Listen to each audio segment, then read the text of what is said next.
The Old Testament is notoriously difficult to read without proper context and can be a barrier of entry for people who aren't Christians. Even people who are Christians sometimes struggle to make sense of God's character in the Old Testament. In these 2 episodes, I intend to address some of the commonly held misconceptions about the Old Testament, its culture, and the meaning behind it all.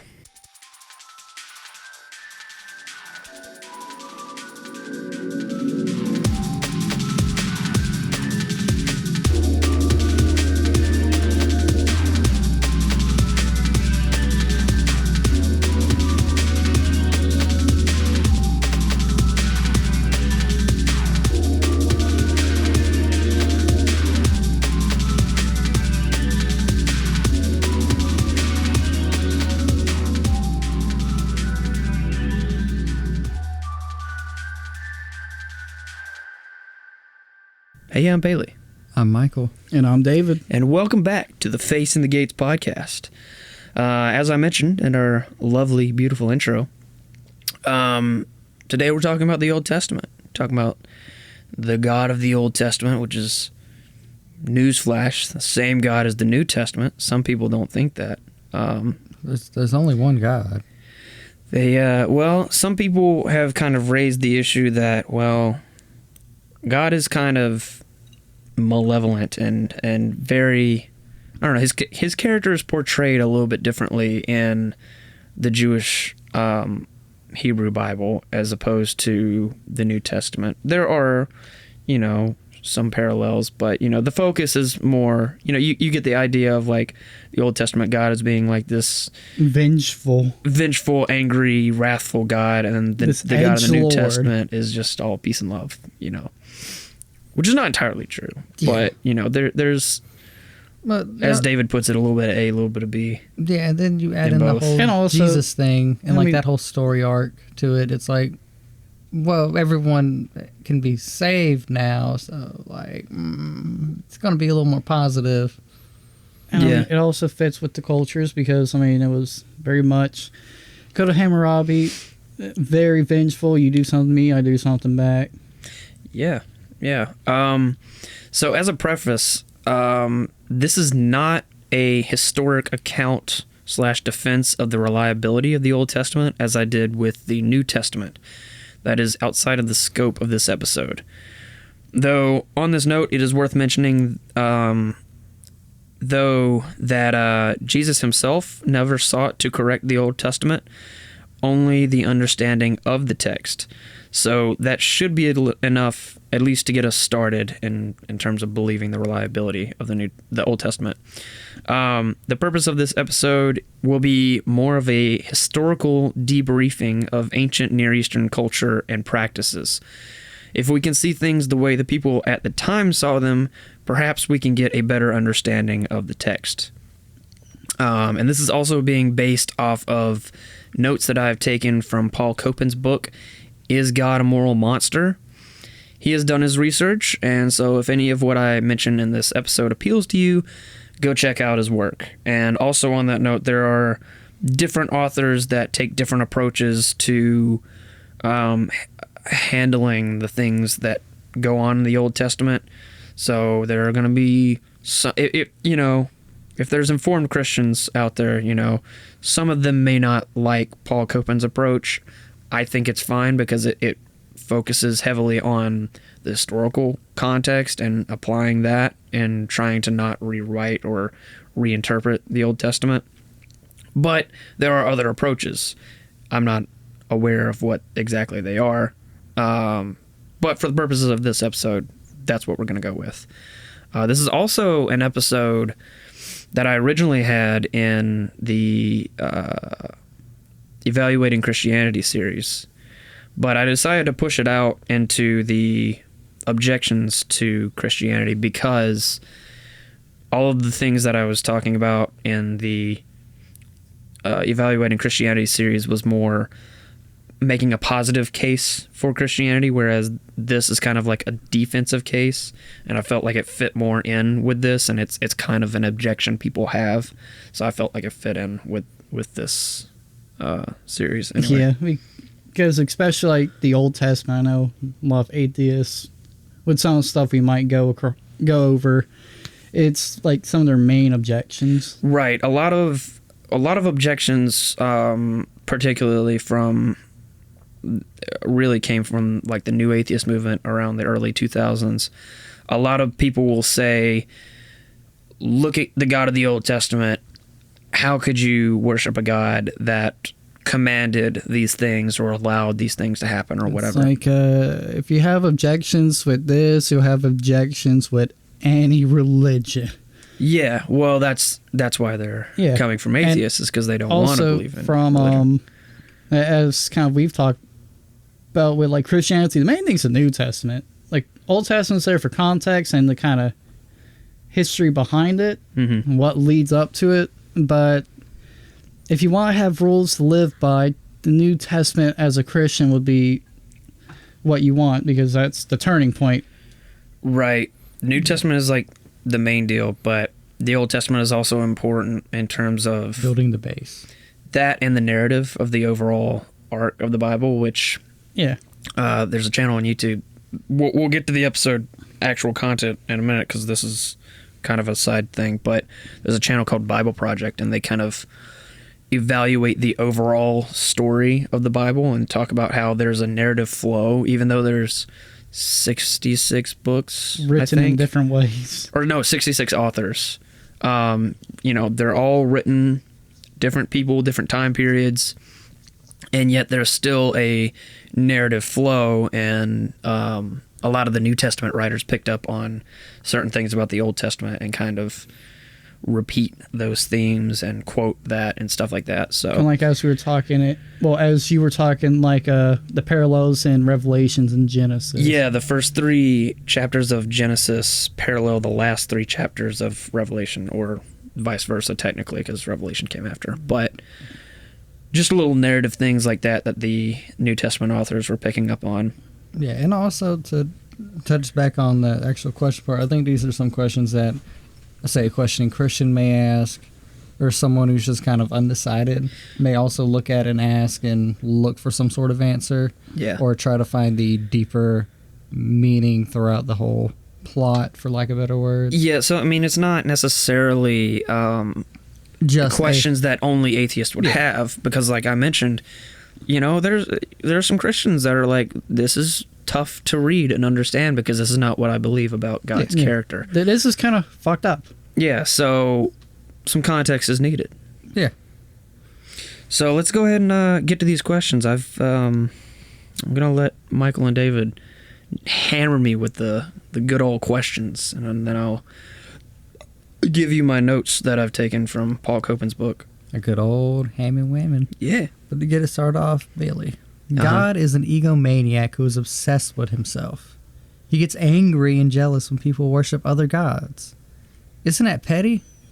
What's his deal? Well said, Michael. Well, someone who is prideful or egotistical is someone who has an inflated sense of self-worth. That is, they think they are better than they really are. To have humility is to have an honest and accurate view of oneself. So, if I say, I am the worst vocalist ever, that would be a lie. Haven't you heard, Michael? If I said, I'm the best vocalist ever, that would also be a lie, because I can think of several vocalists that are better than me. But if I said, I'm a decent vocalist, but I could use some work, that's an honest evaluation. So, similarly, if God is truly almighty, omnipotent, omniscient, omnibenevolent, omnipresent, certainly he has at least the authority to demand worship. If God is truly all good, then he is deserving to warrant said worship. So God does not have an inflated view of himself, he has an accurate and consistent view of himself. And if God is just, he ought to get angry when people worship lesser deities. It seems egotistical to us because that's how much higher he is than us. We should only worship what is worthy of worship. I don't know if you guys had any thoughts on that. I have another little thing I was going to spiel about, but... No, I'm just thinking about it. Yeah. All right. The other thing I was going to mention is there is a good jealousy and a bad jealousy. So If you're being jealous out of self-centeredness, that is a bad jealousy. But if you are jealous out of concern for another person, that is a good jealousy. If Michael's girlfriend decided to cheat on him, he would be hurt, angry, and jealous, and rightly so. Those feelings are warranted because he cares about her, and there is a trust that has been broken in this scenario. So when God is hurt, angry, and jealous that the Israelites are worshiping other gods, it is out of concern because he cares for them. God wants what's best for his people, and he knows those other gods are not on the same playing field as him, so to speak. And considering that worshiping other gods often consisted of getting drunk, having ritual sex, and engaging in gluttony and adultery, I don't blame God for getting angry. Anger and jealousy in this case is warranted and morally loving. And that's what I had on that one. I think that's well said. Pulling the big brain move. It's like, as we like stated before, I forget which episode, but the perception that we have it and we put upon, say, like God or any other deity is based on our perceptions. In our culture, largely. Well, our culture molds our perception. Right. As we stated before. Yeah, and we can only view things through an earthly lens. God pulling the big brain moves. Yeah, and that's going to be one of the themes we get to throughout these episodes, or these two specifically, is we are a lot less violent than they were 3,000 years ago. Yeah, when, we don't. You steal from a store, you get a ticket instead of losing your fucking arm. Yeah, or worse. There's a lot worse. So hell, I'd say we're less violent now than we were 50 years ago, 100 years ago. Yeah. Name a time hopefully. In general, overall. But as a culture. Yeah, the overall cultural climate at the time was just much more violent back then. And we'll get to that with some of the other points, just some of the cultural details. But yeah.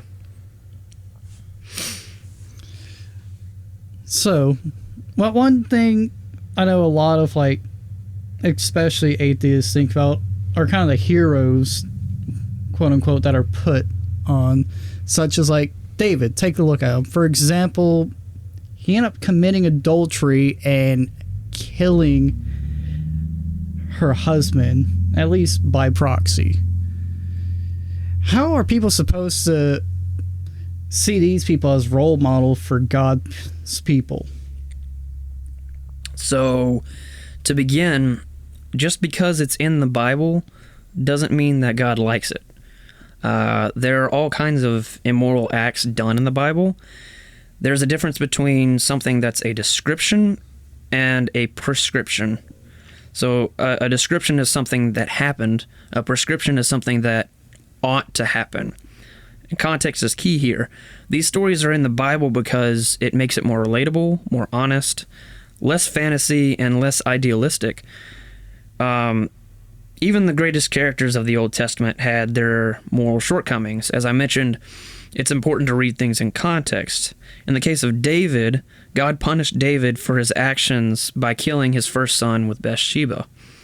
In many cases where a biblical character has a moral shortcoming, it is part of a larger story where God's divine justice is displayed. So far from condoning these actions, God is telling a much greater story. Yeah, because, like, for example, in my viewpoint, that's like, when David versus Goliath, it's like, yeah, the small man can triumph. And then later on, it's like, oh, yeah, he's human. Yeah. And he does terrible things like the rest of us. Yeah. And it shows that, because I remember one person was like, David possibly could have been, like, the most godly person in the terms, like, perfection. But then he royally fucked up. Mm-hmm. He didn't just do one. He didn't, like, steal a piece of candy. He committed adultery and then murdered a guy. Yeah, and there's a lot more context to that story, which I don't have time to go into here. But I recommend, and I mentioned this, I think, in a previous episode, Misreading Scripture Through Western Eyes is a book that will kind of go in depth through that, because like the way you read that story in our culture, people in another culture are going to read it completely differently. And also when you are aware of the cultural context, that changes a few things as well, which I think Paul Copan goes into a little bit of that in his book as well. I remember, like, when we were, like, young, that was the one thing we focused on, like, Vacation Bible School.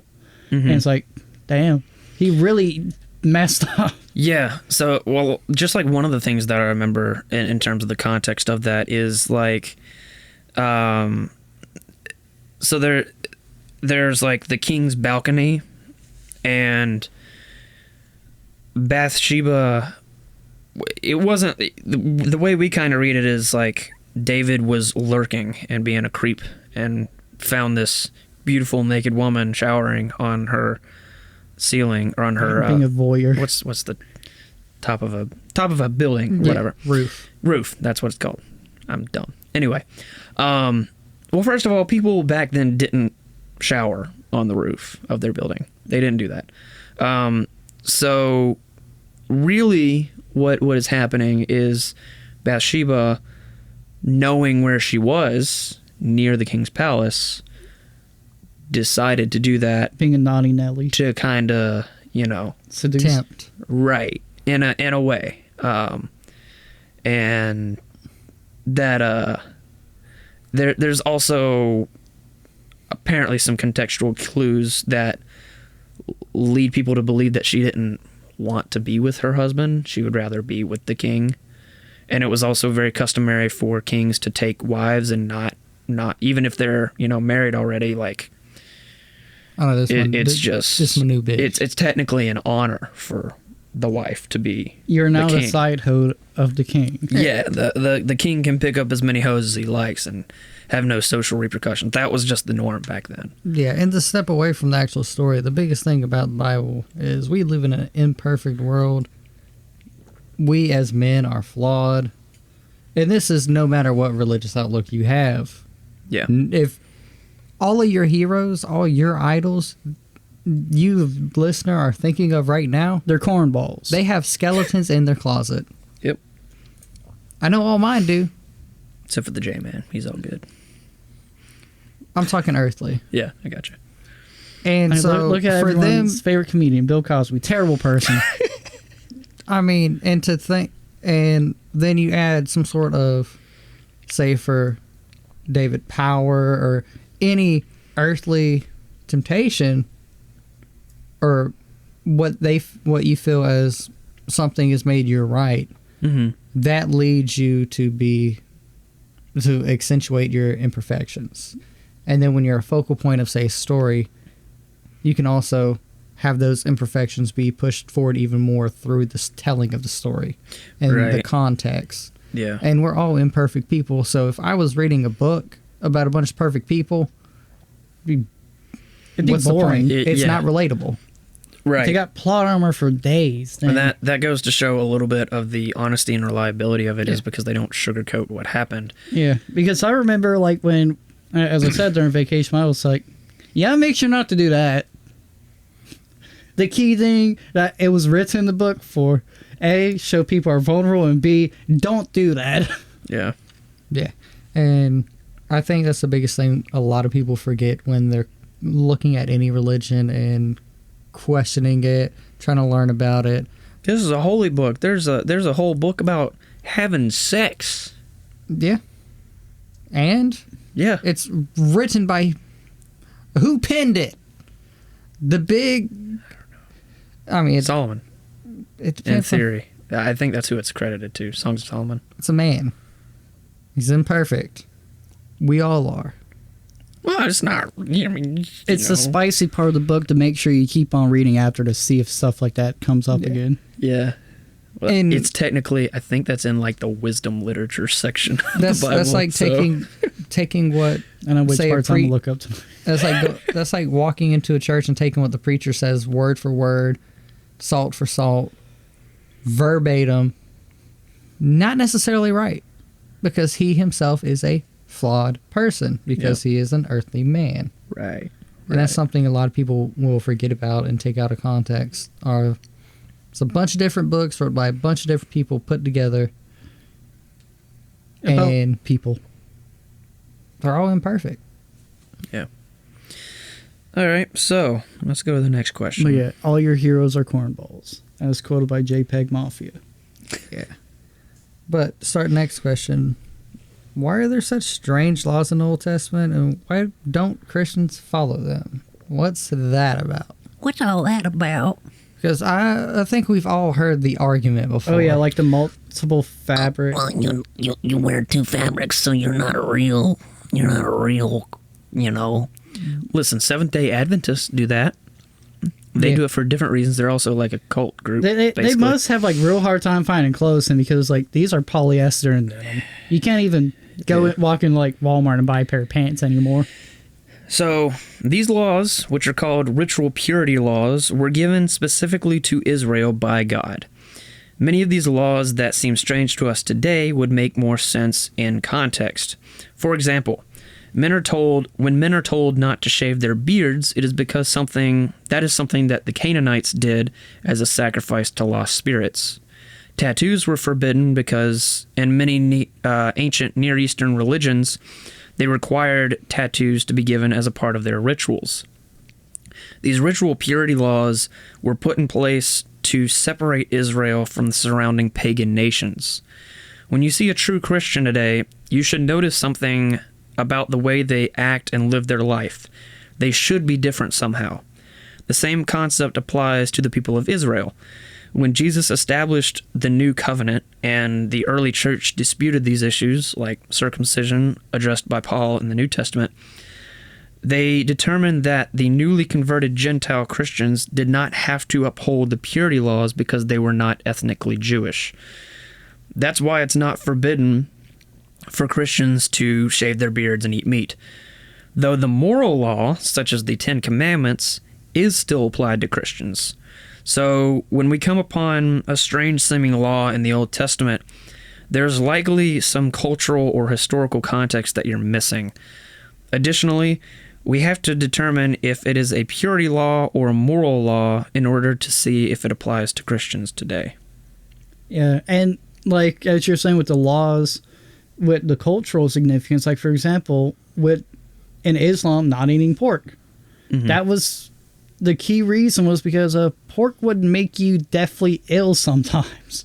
And trichinosis and all that stuff that nowadays it's gone. Yeah, well, I'm pretty certain they just stole that from Judaism. Well, yeah.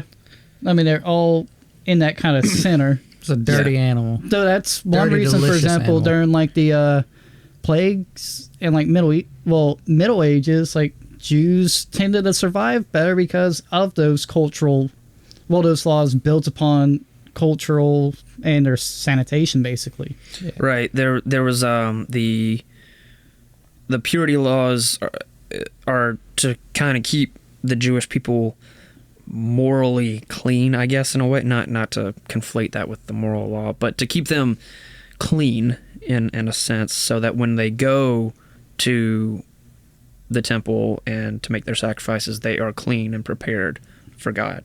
That's the kind of the idea behind it. And also, there is a practical reason why these laws are there. So at least some of them. Some of them. A lot of them have a practical reason behind what they are. So like a lot of the things will be like, well, why is it a sin to do this? Well, and we'll probably talk about this later. Sin is a sin because it either hurts you, someone else, or your relationship with God. Sin is not a sin because God just doesn't want you to do anything fun. Sin is a sin because he's trying to protect you in some way. Which that gets into a whole different conversation, which we'll have later. Yeah, which also is why these laws have essentially changed or faded over time, is you might not need to be protected from that certain thing anymore due to how everything has changed. Also, I think the biggest issue with this, and this goes for both sides of the coin, it's just cherry picking bullshit at this point. Oh, you want to cherry pick something against me, so I'm cherry pick something against you. Yeah, it's a little bit of a cowardly very defensive politically move. loaded, theologically loaded thing. Instead of going, hey, laws change. We can play pinball on Tuesdays. I don't have to. I can ride a horse after night if I want to. It's kind of a low-hanging fruit. Yeah, it's cherry-picking bullshit. It's the easy thing to grab. Yeah. Which, I've got one other thing on that. We also have to keep in mind the context. God gave the 10 Commandments first. When Israel disobeyed, he gave them more rules. When they broke those rules, he gave them more. And there was also a sect of Judaism that called the Pharisees that basically put more rules and more rules and more rules that weren't necessarily given by God, but they were just put in place for the sake of being there to try and be upright. Obviously, try to be ahead of the plan with God. Yeah. Obviously, many of the laws were far from ideal and didn't actually implement the best form of morality. But remember, in Genesis 1, God couldn't reveal in great scientific detail how he created the earth because they didn't know what science even was back then. Instead, he gave them a simple explanation that would suffice. Similarly, God couldn't just establish perfect moral absolutes for everyone at all times during this time in history. He had to do the best with what he had and make moral progress. Not to mention the fact that the Mosaic covenant was not binding and constantly looked forward to a new covenant. They knew it was temporary, and they knew something greater was going to come eventually. That new covenant and fulfillment of the law came in the person of Jesus Christ. So that was my other little point there. So that's why there's weird laws 9 times out of 10. Basically, short answer is there's a lot of context you're missing probably. Basically, children being bad, so Mama Jesus was like, no, you can't follow those. Well, we're going to see about these too. Yeah. You're going to have to shape up and straight up one way. And the reason they're gone is because they're no longer needed or relevant. Just like a bunch of stupid laws that are technically on the books aren't followed in America because they're no longer needed to be. Yeah. Well, the idea was that basically God instilled these laws for them to point to God. So people would follow those and follow God. That was the end that he was trying to impose. Yeah. But a lot of the Jews around the time thought the law was the end. They used the law as a means to an end. They thought that if they did all these things, then they would be righteous and that would be good enough. And so that leads to kind of looking down their noses at people who didn't do that or who didn't follow the law. And so that is, and they were also very ethnically egotistical, I'll say, just because they thought, we're God's people. At the time of Jesus, the Jewish thought was we are superior to all other, nations. One day God's going to send us a warrior king and enslave these Gentiles and we're going to rule. That was the idea. Dun, dun, dun. That was the idea that didn't that the Jews were expecting. And then Jesus comes around and is like, hey, you guys are completely missing the point. You're selfish, greedy, immoral, and you're missing the point of the law. The point of the law is to point you to God. And he was like, I'm a righteous warrior. So I'm gonna embody the law. I'm gonna fulfill the law and teach you to read the Old Testament the way that it should be read. And he kind of offers insights and points people to God. So like the idea, long story short, is to kind of, Jesus kind of put them on the right course in a sense, or tried to at least ways. And he was kind of a warrior, but he wasn't necessarily a physical warrior. He was a righteous warrior, a savior. Yeah, he was not like the political king that was going to come slay their enemies like they thought. He actually came to, and the other thing is the Jews were looking for a earthly warrior king. Yeah. What Jesus came to do was much bigger, and that's why it was kind of outside of the people at the time's scope. Over their head. Yeah. So ultimately, Jesus came to defeat sin and death and evil all the way back from Genesis, not to just deliver them to some earthly promised land. So that was kind of a little bit of a culture shock for them at the time to think like, okay, well, outside he's here of the box of literal meaning. Yeah. And, to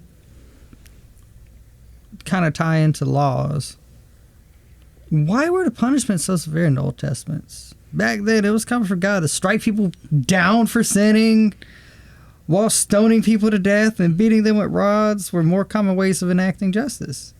An eye for an eye was a standard. Isn't this barbaric in a sense? Mm-hmm. Well, I mean, as we previously stated, like, it was way more violent back then. Yeah. And I love eye for an eye. Yeah. Because that's kind of like when you go into ancient cultures, remember that. Things were not easy. Yeah, so to us, this seems barbaric because we live in a much more tame, modernized Western society. But again, we have to put these things into their ancient Near Eastern context and judge it by those standards. Many local nations around this time also had severe penalties for crime. This was simply the standard. One nation held that the tongue, breast, hand, or ear should be cut off for certain crimes. Another held that the criminal would be dragged across a field by cattle. Egyptian punishments often involved cutting off the nose or ear. The Old Testament punishments were actually quite tame, especially when comparing the number of lashings one could get in Israel, which is a 40 max, to other nations like Egypt, which was a 100 minimum to a 200 max. Punishment for theft in the Old Testament never involved mutilation like other nearby nations. David mentioned the Hammurabi Code. They were a lot more pretty violent. brutal. The Hammurabi Code, Egypt, a lot of the nearby nations had similar laws, but they were much harsher. And so, yes, the Old Testament sounds really harsh in terms of like the laws, like kill someone if they do this sin. But I mean, you can also say that about like some modern civilizations. Like, I mean, in Africa, they still do witch burnings. Yeah. In like the Middle East, they still cut people's arms off. They still behead them. We're not so far distance from being as terrible as they are.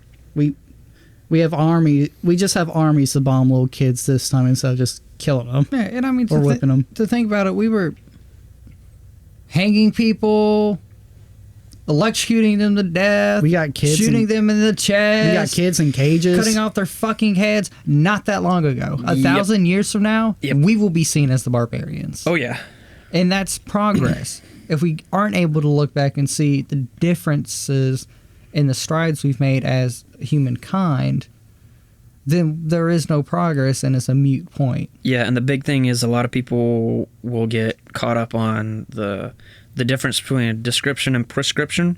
They'll assume that because it's in the Old Testament, therefore it is condoned. And this is one of those aspects of it's a description. In some cases, it's a description of the culture. In other ways, it's a prescription of what God commands if you commit said sin. I forgot my train of thought. But regarding an eye for an eye, it makes sense in the case of a life for a life. But if you read the passages immediately following this command, you read, "When a man strikes the eye of his slave, male or female, and destroys it, he shall let the slave go because of his eye. If he knocks out the tooth of another slave, male or female, he shall let the slave go free because of his tooth." This is Exodus 21, verses 26 and 27. This is a monetary command, not a literal one. The idea is for the punishment to fit the crime. Other nations seem to fit the eye for an eye model more literally. For example, one nation held that if a construction worker accidentally killed a child through his work, then his own child would be killed in return. This was not permitted in Israel. Israel also makes the distinction between accidental killing and intentional killing and treated the punishment accordingly, whereas other nations saw no difference and opted for the literal eye for an eye. Yeah, and I mean, even that in itself is found today. Like in America, we have involuntary manslaughter, we have murder, we have capital murder. Yep. And we have 3 degrees of murder, plus involuntary. And just manslaughter. And reckless homicide. So we still have differentiating factors in murder today, where some countries, oh, he's dead. It doesn't matter how he got dead. You're going down. Yeah. Yeah. And just like in America, if you're with somebody in a lot of places and they shoot someone and you don't immediately call the cops right then and there and go, yada, yada, yada, yes, I was in the car, You're catching a murder case. You're going to jail right along with him for murder, whether or not. So we're not super different in terms like that. Mm-hmm. I mean, and as you were saying, like, that was culturally a step forward for the judicial system. Yeah, if you look at places, and before all of that, it was pretty much just kill them. Yeah, where you look at like China or North Korea or names a couple other countries I can't remember off the top of my head, but any small infraction, death, off to the gulag, off with his head, or dead. Yeah, slavery or death.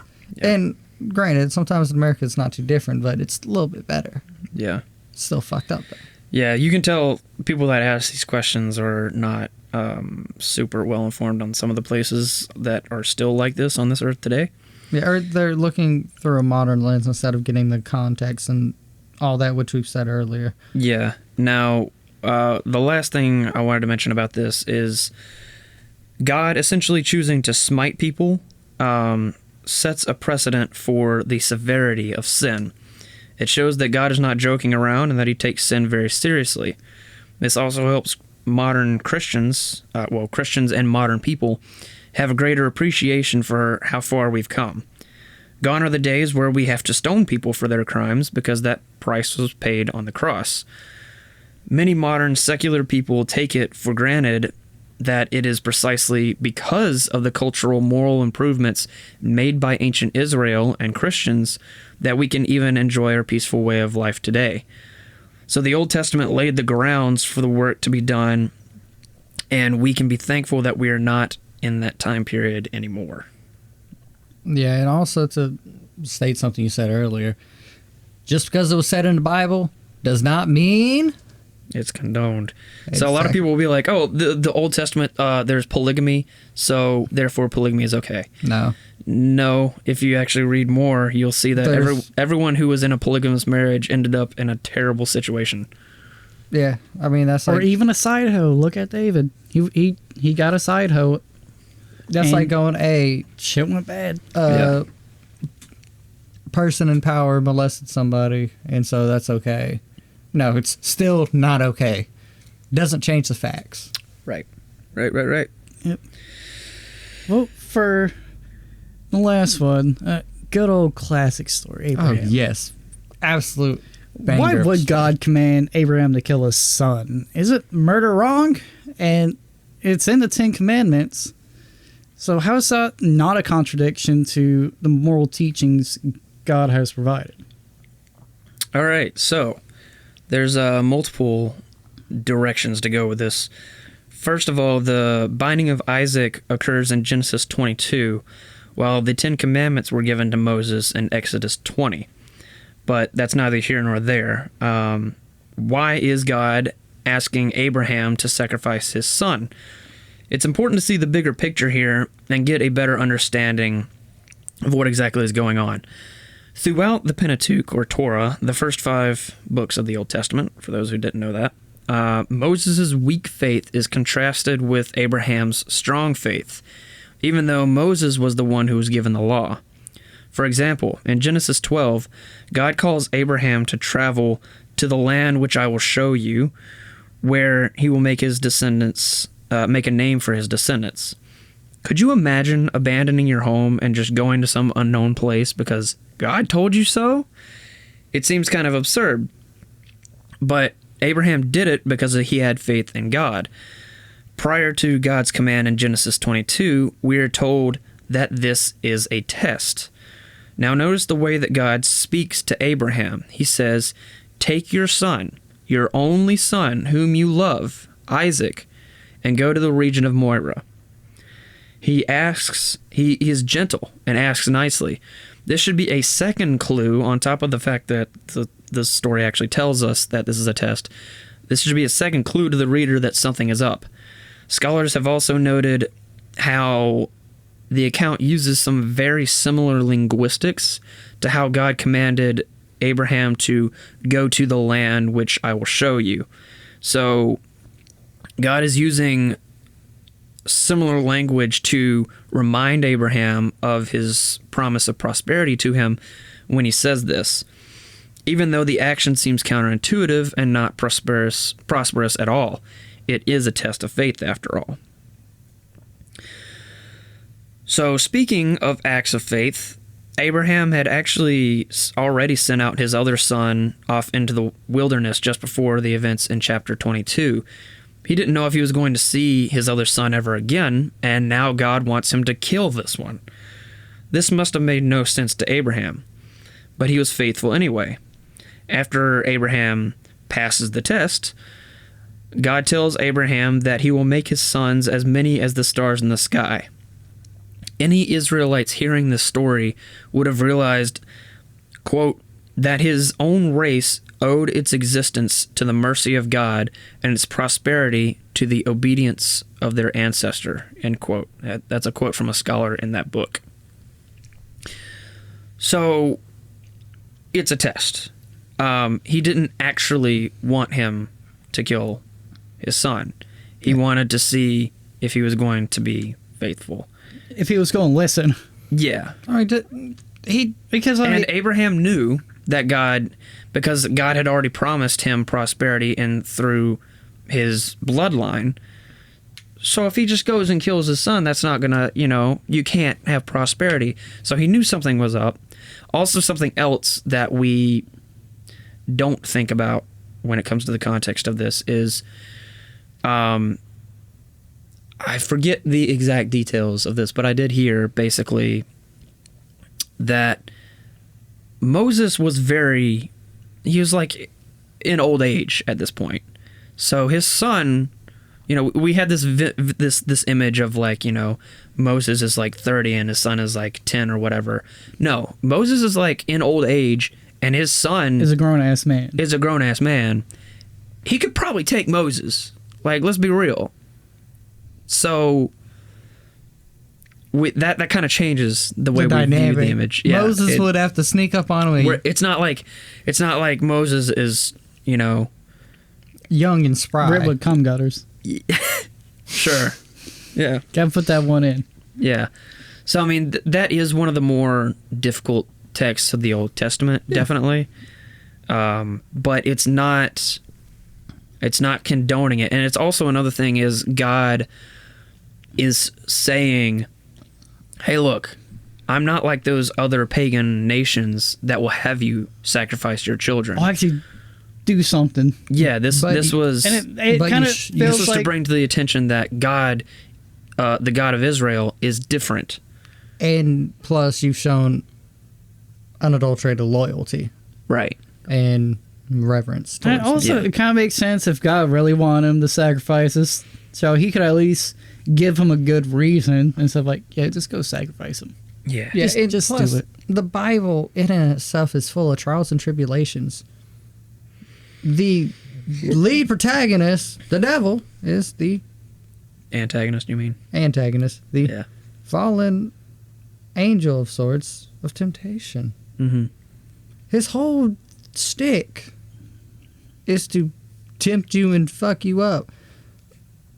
And it's been proven that first God watched his own son get sacrificed. So let's put that right there. If he kills his own son, got to take one for the team sometimes. But he didn't do that. That's the biggest caveat is he didn't have him kill his own son. He didn't let Job die throughout all his trials. Mm-hmm. And he sacrificed his son for the betterment of mankind. So it's the only time where the sacrifice. That's another thing is this is a parallel to Jesus's actual sacrifice. Yeah, and the only time he went out my mouth. Yeah, he went through with the sacrifice was for the betterment of mankind in the Bible. Yeah, no, just like sacrificing of sheep wasn't that done? Mm-hmm. Yeah, that wasn't seen as, a barbaric. It was everybody did that. It was a way to cleanse, even the pagan nations. Yeah, we don't look at that any different, but that was Jesus's role, is the sheep that he was slaughtered. Yeah, and that's why we don't do sacrifices anymore. Yeah, he kind of put a whole end to the sacrifice thing, so it's not able to really be brought up. Yeah, again. So that's why it's really not in the New Testament, Yeah. What were you gonna say? Well, I was going to say the same thing as you said, pretty much it. Oh, about Jesus being like the parallel in the New Testament to that. There's a lot of parallels. Except that I actually went through. Yeah. Yeah. But, I do understand, because as we've spoken about, most people, even a lot of Christians, don't understand the context behind that stuff. Mm-hmm. And, if you read it without context, it sounds like a mixture of lost cause fallacy and a horror movie. Yeah, it's... that surprisingly doesn't end in another person death. We have to remember that this is a book written on the other side of the world thousands of years ago, and it is like entering a different culture when you're reading it, and then there's a lot of context that you're missing as well. Culture, you're entering a whole different world than the one we are in now. Yeah. Nothing but empty lands and a few houses. The fact that the Bible has been translated in how many fucking languages? Almost all of them, I think. I don't really know exactly. And there's a lot of Bibles in dead languages. Yeah. Because it's a whole different world. Mm-hmm. We don't communicate the same. We don't look at things the same. We have cars and the internet. And so to look at anything in Old Testament outside of that context is not fair to it. Just like... Even the New Testament is going to be foreign. Yeah, just like looking at any religious text outside of its context is extremely unfair to it. Yeah. One last thing about the Binding of Isaac story is that to some degree, not exactly, I feel like this story kind of resonates with me a little bit, because I feel like there have been times that God has asked me to do things that seem very counterintuitive at times. So go speak with this person when I'm not a very extroverted person. Forgive this person when I feel like that person really hurt me. Apologize to this person when I feel like I wasn't the one in the wrong. I feel like God frequently asks me to do things that don't make sense to me, but work out for the greater good in the end. And that's kind of what's going on in the story. Lose something or someone and you learn a valuable lesson through that, or through the chains of events. Just like he was willing to lose his son, who obviously, he's a father, he's going to love that fucker. He was willing to go make that sacrifice. Well, he also, like I said, he knew like it wasn't actually going to happen. He was like, I don't know what's going to go on, but he was willing to trust God, because he was like, either what was going through Abraham's mind was either God's going to stop me from this, or he's going to raise him from the dead. Yeah. And it's always got to look at the bigger picture when you do anything or go through anything. Yeah. And I think that's the biggest thing you can take from that story, is there's always a bigger picture. And it's the trials and tribulations won't be that severe. They might be. Sacrificing your child, as we spoke, it really doesn't happen. Might get hungry. But like him moving to a whole new area, that could be your big trial, trying to adjust there, be successful there. Watching someone you love die, that could be your trial. And you could learn way more than if they would stick around forever. You never know. You just got to take it in stride and try to get the bigger picture. Yeah. So those were... I think that's all we have for this episode. Those were some of the bigger questions about the Old Testament. Next episode, we've got only 2 questions, but they're very big, controversial, and we're going to go a little bit more in depth with responding to those because those are particularly culturally sensitive today. So yeah, do we have anything else before we wrap this one up? That's really it. Yeah. It's been real. It's been fun. It's been real fun. It's the official outro of the podcast. Oh yeah. See you guys next time. Yeah, thanks for listening. See you guys then. Mwah.